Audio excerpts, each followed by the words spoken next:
Good morning.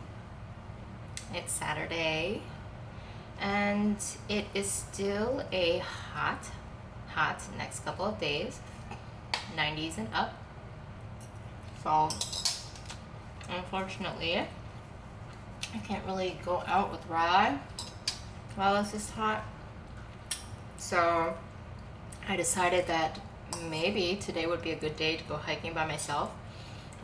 It is a little worrisome that it's that hot out and to be out in the sun all day, but I'm curious to see if I can tolerate it and if I can still manage to enjoy it.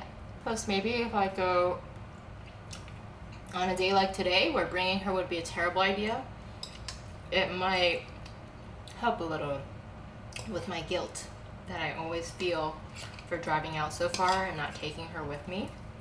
But right now I'm eating a bit of breakfast. Scrambled eggs mainly. I have been eating a lot of eggs lately and enjoying making them instead of finding it to be tedious. So here we have my puppers. It does really suck that I can't walk her before leaving. I was considering waking up at like 6 in the morning to walk her and then going back to sleep and not worrying so much about waking up early because it's the weekend. I could always take a nap. But it kind of sucks disrupting her sleep, right? And then coming back and then going back to sleep. So unfortunately, today will be a lazy day for her. All right, so since I am traveling by myself, this might be easier to pack. Although I still feel like the thing is sometimes when you're hiking, it feels really nice when you don't have a backpack on you, but I feel like it's inevitable for you to have one because you kind of need to carry, your keys, your phone, and those are small things, but those are not things you want to be holding, right? Hiking is not fun when you're holding stuff. So I brought, of course, 2 bottles of water, and I should start drinking some now because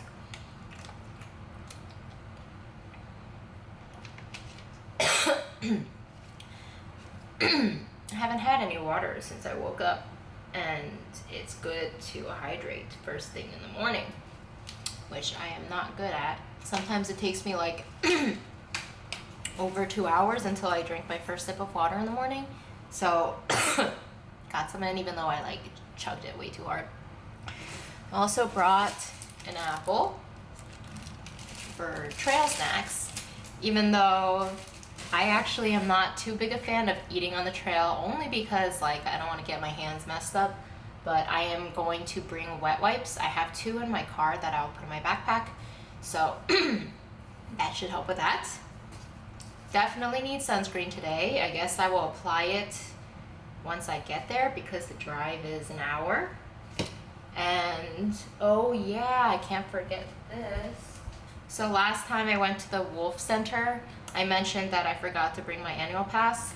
This is the pass that I get for the Cleveland Forest, I think is the one. Yeah, it's the Cleveland Forest.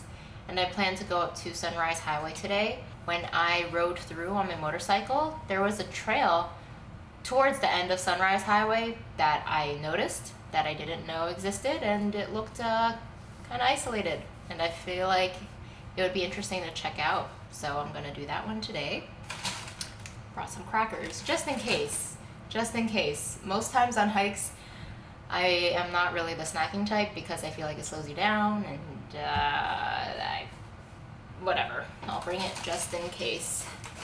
Oh yeah, I guess I can show you guys my progress. Oh, and I guess if I talked about it, I have talked about it on my Instagram, but not everyone watches that. So I cut my hair, and I've talked about this last week or 2 weeks ago, but the ends are very bad. But the thing is, the last haircut I got, I think I was still trying to be very stingy about taking off too much length. So the hairstylist did not cut off enough. So I still had ends that were really, really bad. Very, very bad. This was a level of dryness I had never experienced before, where after you shower and put on conditioner, my hair actually felt awful. It was very tangled, and normally after you wash conditioner off your hair feels very soft and silky and amazing, right? But not this time. And I am pretty certain it is because I dyed my hair blonde sometime last year. And it has definitely been a really long time since I did it because after I did it and I realized how much maintenance blonde, that level of light compared to my natural dark hair, the maintenance that is required is very high, and I would have to go back to the salon to get it treated and stuff like that. I didn't want to do that. It also didn't want to spend the money, so I just let it grow out. But I think by this point, the blonde that was like down here, it started at the crown of my head, right? So as it kept growing down my head, I feel like it was the hair that lived the longest since I got my hair dyed. So it would make the most sense that it was damaged and kept getting damaged as it grew out. So by the time it reached over here, it just was really bad shape and I had to cut it off. That's why this time I decided that, you know what, I'm just going to not worry about length, because honestly, there's so many more important things than long hair in the world, and one of them is the health of your hair and just like the way it feels. So right now when I run my hair through the ends, it's just smooth, and that's what it should be like. So it's not worth it to me to grow my hair out if I have like awful ends and it's just uncomfortable and very irritating to deal with every day. Okay, let me show you guys my progress. Oh wow, it looks very blue on my screen. I am deciding to hike naked today. This isn't technically naked, but it feels very naked to me. But yeah, so from the front, I have definitely noticed that I have this line now. Although I feel like maybe I've had it for a while, but there was just like fatter areas on the side that was kind of getting in the way of me liking this look. But also, yes, it's the morning and all I ate were scrambled eggs. So that's another thing to consider. And another thing is that I guess this is like common knowledge for social media, but when people show off their bodies, they're probably always flexing in pictures. I'm not flexing right now. I actually don't. Look. If I was like flexing, I would be doing this or something, but I'm not. I'm just, this is relaxed right now.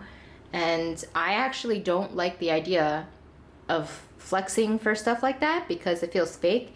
For example, if you want to know who I am better, in the past, I think the first time I tried a push-up bra, I didn't realize that a push-up bra was literally just padding. I thought that it was literally pushing your boobs up so they looked bigger, but no, it's pushing them up and a shitload of padding. So when I tried it on and I felt like all that padding, I was like, what the hell? I feel so fake because this is just not natural. Like, I am wearing this to give off the illusion that my boobs are like so big, but then there's inches of padding. It's just ridiculous. So I could never wear padded bras because even though nobody else would know that I'm wearing them, unless we're like about to have sex or something, I would just walk around feeling fake. So this is the same idea.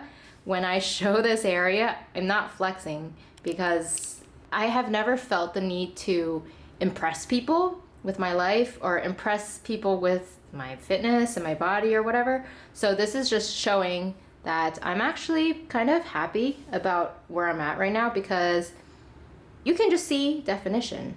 And I do think that me wearing these shorts probably like pushes it in a little bit, but I have been exercising every day and I have been doing it to the point where I'm pretty tired, where like I make sure I don't take breaks too long, and I make sure I do sets to the point where I'm actually quite tired after each. So I'm pretty impressed that I am starting to see results. And I guess another thing I don't actually work out my arms too much, but lately I have been feeling like they look very toned. Maybe they don't look toned, but I don't know. I have always had like this little bicep thing. I don't know if you could even tell from there, but like, okay. I should go hiking. I've been like talking for way too long. Okay, bye bye. I'll take you guys with me though. Okay, I'm not putting my camera on the dashboard because I feel like my camera is gonna overheat very quickly. Oh man, that was really tough. I was going through a mix of emotions like regret and determination and just like not wanting to give up so quickly. So I think I went out a little over 2 miles and then I decided to turn around because there was no shade at all. It was really hot and I have my period, so there were moments where I had cramps and wasn't feeling too comfortable. But yeah, I guess I'd say that it was a mistake coming out here on such a hot day like this. The heat really is not fun at all, and it's not really worth it. I just really wanted to be out in nature today, but I feel like I'm gonna die right now. So I'm gonna go home where Riley is enjoying the AC in my house, and I'm so exhausted. I definitely won't be doing another workout today because I already just did one and I feel like it was a pretty good one even though it was not pleasant at all. Hello, I just finished the movie The Rider. That movie had really good reviews, namely from Roger Ebert and Rotten Tomatoes, but I feel like it was one of those independent films that I found it hard to appreciate. I wouldn't say that it's a bad movie. I would just say that it was hard for me to get into it, but it was about a writer. I don't know where the movie was based, but an interesting aspect of this movie that I took from it was that sometimes when I see stuff like this where people who don't necessarily make a lot are still able to indulge in horses and they also get to ride them, buy them and sell them. And I guess it's just a different culture, a different part of the US that I have never been exposed to. I think the movie kind of encouraged me to, well, I'd say a couple movies lately that have featured some of the states that I have never visited myself. I got kind of curious earlier, so I went on Zillow to look at some houses in Montana. There were so many houses with so much land, over an acre, and they were so cheap. They would be under $400,000, some even under $300,000, and they would have everything I wanted. So even some houses looked kind of modern, and it wouldn't be too large because I actually feel like, at least in my current mindset, I'm not looking for a house that is too big. I don't want anything over 2,000 square feet without a doubt. With over an acre of land sounds like something I would love. And just some of these views that these houses have are incredible. Like, I fell in love with so many of these houses, and I am feeling a little bit of sadness that this is not something I can have right now. The thing is, even though I do like all of that land, I do feel like from time to time, if I wanted to, it would be nice to drive somewhere that had more people and cities or more stuff to do. And I would like to say that I would want to drive a maximum of half an hour, although I'm not really sure if that's possible if I want the criteria for my house and land and also the price point.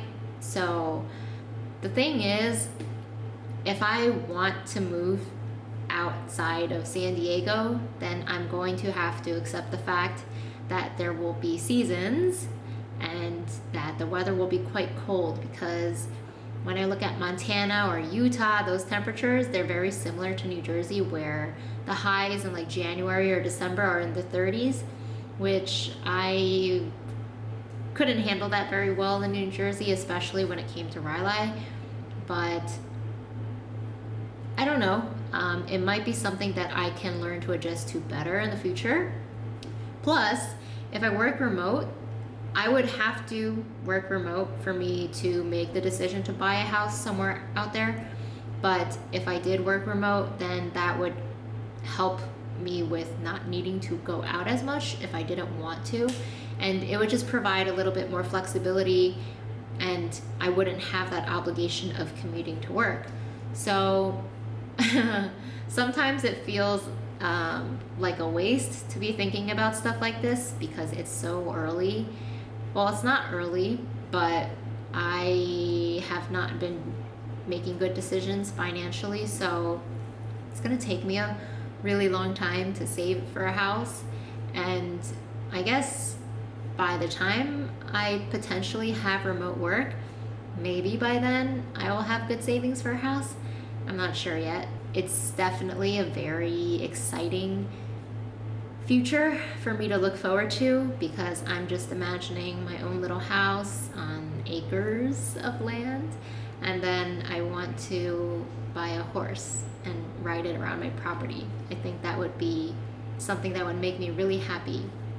So I'm just thinking a lot right now.